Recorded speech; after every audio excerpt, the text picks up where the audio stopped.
There are 11 days of my life that I cannot fully account for. I have fragments, pieces, moments that surface like photographs from someone else's life.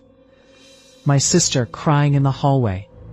My own voice saying things I would never say. My hands doing things I did not tell them to do. The doctors had no explanation. The psychiatrist used words like dissociative episode and acute psychosis and recommended medication. I took the medication. Nothing changed. What changed everything was not a doctor, not a priest, not a professional of any kind. It was my grandmother, 83 years old, sitting at the edge of my bed, opening a Bible she had carried for 60 years, and reading one verse in a voice that did not shake even once. Whatever was inside me heard that voice and left. Act 1. Before. I need to tell you who I was before this happened. I was a 31-year-old high school teacher. Organized. The kind of person who color codes their calendar and arrives 7 minutes early to everything. I did not believe in possession. I did not believe in demons.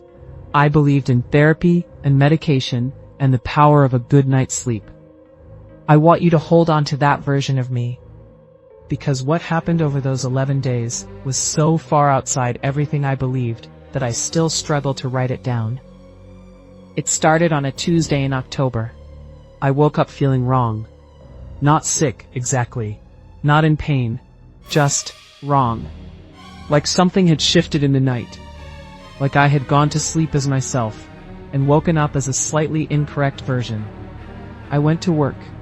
I taught my classes. I came home. But my sister called that evening. She lives 20 minutes away, and she said something that stopped me cold. She said, "Are you okay? You texted me something really strange this afternoon." I told her I hadn't texted her. She read me the message. I will not repeat it here. I will say only, it was not something I would ever write. It was not something I would ever think. I had no memory of sending it. Act 2. The 11 days. I am going to tell you what my sister told me afterward, because my own memory of those 11 days is unreliable at best, missing entirely at worst. She said I stopped sleeping, not insomnia. She would come by and find me standing in the center of my living room at 3 a.m., eyes open, completely still, for hours.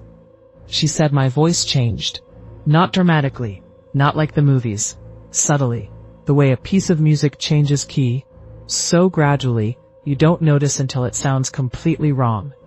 She said I laughed at things that weren't funny, and went silent at things that were. She said on day 6, she came over and found me sitting at the kitchen table with every Bible verse I had ever been given. Birthday cards, church pamphlets, a cross-stitch from our mother, arranged in a circle around me on the floor.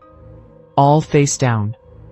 She said when she asked me why, I looked at her for a long time, with an expression she had never seen on my face. And then I smiled. And she left the apartment and called our grandmother. Act 3. The grandmother. My grandmother drove 4 hours. 83 years old. She does not drive highways anymore. Has not for years. She drove 4 hours alone and arrived at my apartment at 11 p.m. with one bag and the Bible she has carried since she was 22 years old. My sister told me later that when our grandmother walked through the door, I was sitting in the corner of my bedroom.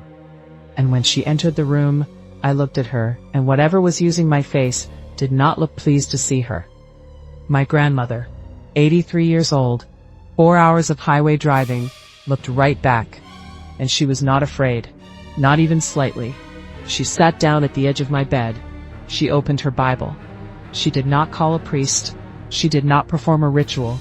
She did not use holy water, or Latin phrases, or anything you'd have seen in any movie. She simply started reading. Psalm 91. The same psalm.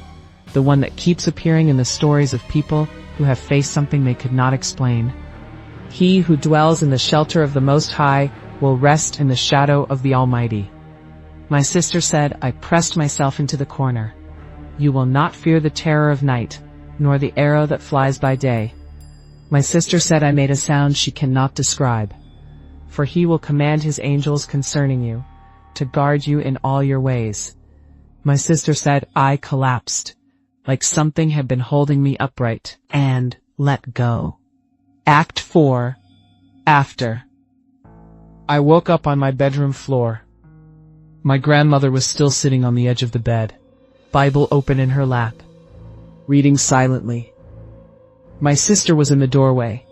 I looked at them both, and I knew, immediately, that something was different.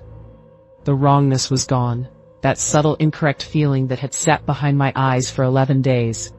Gone. I sat up.